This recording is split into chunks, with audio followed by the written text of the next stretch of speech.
हो छौरिया गे कि जलतौ नदी के किनारे मोरे लाश गे। जो हो छौरिया गे कि जलतौ नदी के किनारे मोरे लाश गे।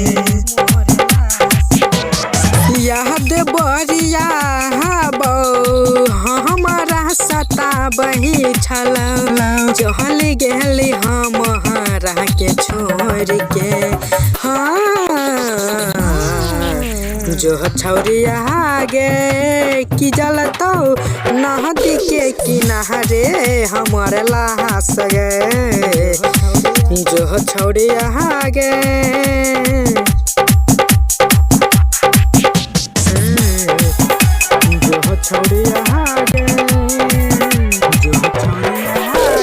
डीजे उमेश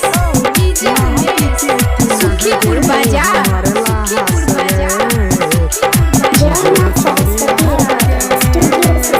यहाँ गे हमारा सताब रातिया में नींद नहीं आब केना के जीव हम राज्य हमारा बता। यहाँ गे हमारा सताब रातिया में नींद नहीं आब केना के जीव हम राज्य हमारा बता। जहिया से छोड़ के गेलही मुश्किल में जान छे अलग होए के जिहियल जिंदगी मरन है या सहन छे गे। जहिया से छोड़ के गेलही मुश्किल में जान छे अलग होए के जिहियल जिंदगी मरन है या सहन छे गे। अलग होए के जिहियल जिंदगी मरन है या सहन छे।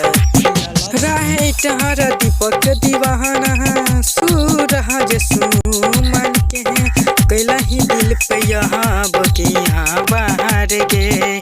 हाँ जो छौरिया गे कि जलतौ नदी के किनारे मोरे लाश गे। जो छौरिया गे कि जलतौ नदी के किनारे मोरे लाश गे। जो छौरिया गे जय मां सरस्वती रिकॉर्डिंग स्टूडियो से